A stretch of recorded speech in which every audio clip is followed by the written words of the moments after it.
Hey guys, so this is the F5E from HobbyKing. I think it's available on a couple other sites too. This is the 70mm fan version with the 4-cell LiPo setup. Now it came with a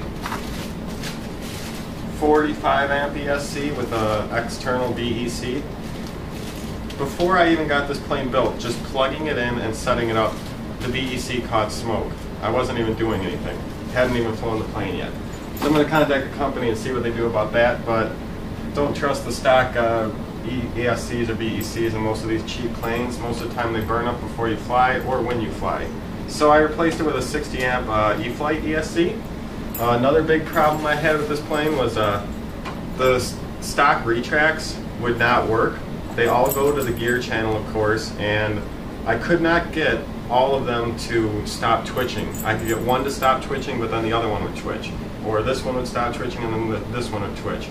So I decided to just go ahead and put on stock fixed gear on the two wings there. I did leave the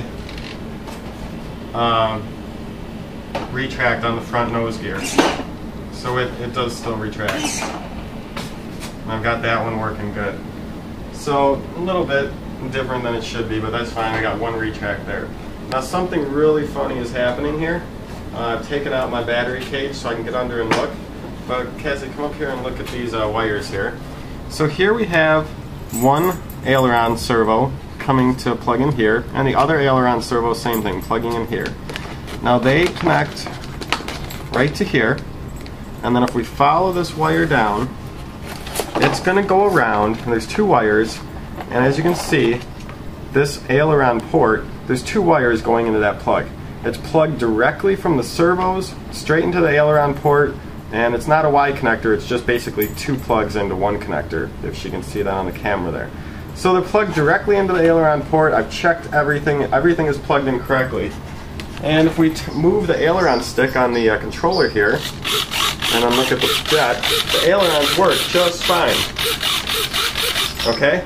Now the weird part happens. Watch this. If we hit the throttle up, just a little bit will do it. What happens if I hit my throttle up?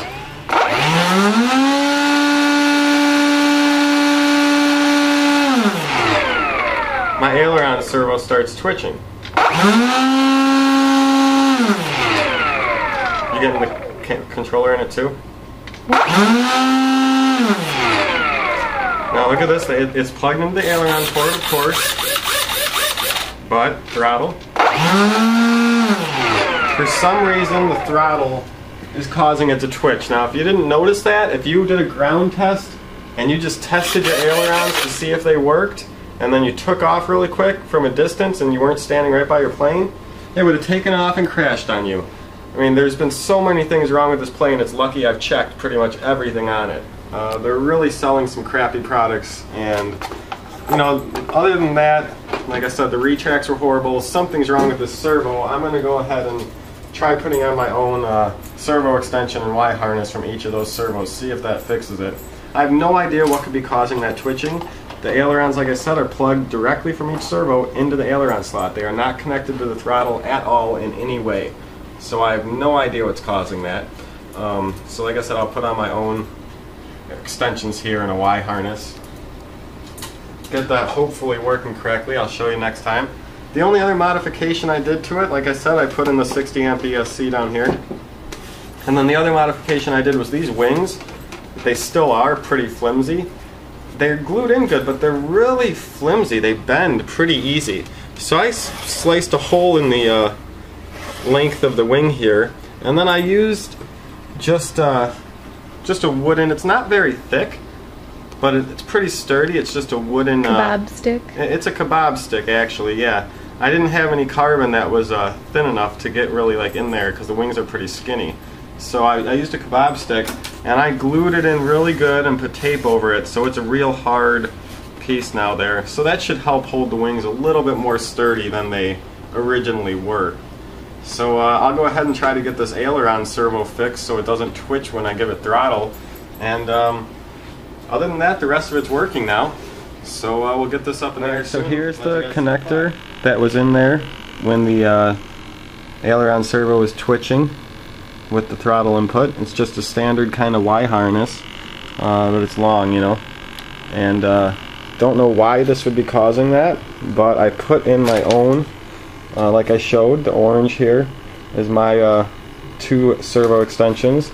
They come down and they're plugging in to a Y harness right here. That's the Y harness with my orange plugs, and they're going into the aileron port now. So now let's go ahead and try this. With the only difference is a different servo extender and Y harness. The ailerons are working.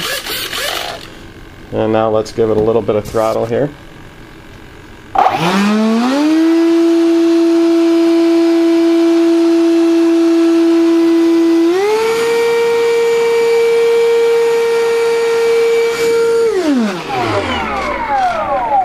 And now it's not moving. So something about this Y harness that they included was causing the aileron servo to be linked somehow to the throttle. Makes no sense at all to me how that was happening, but when I powered up the throttle with this connected to the ailerons, the one side, only one side, not both, one side was twitching, as you saw. So really poor quality. Don't even know how that was happening, but it's all fixed now with new servo extensions, and the plane should be ready to go now. Take another look at it. We'll flip it up right side up here.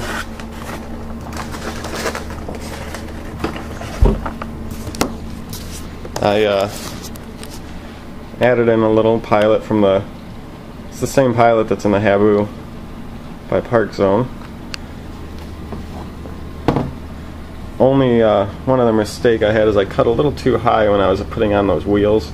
A little bit of the foam came out, so I filled that up with rubbery epoxy, and it'll harden in there and make a hard piece. Not going to look so pretty though. Ailerons work.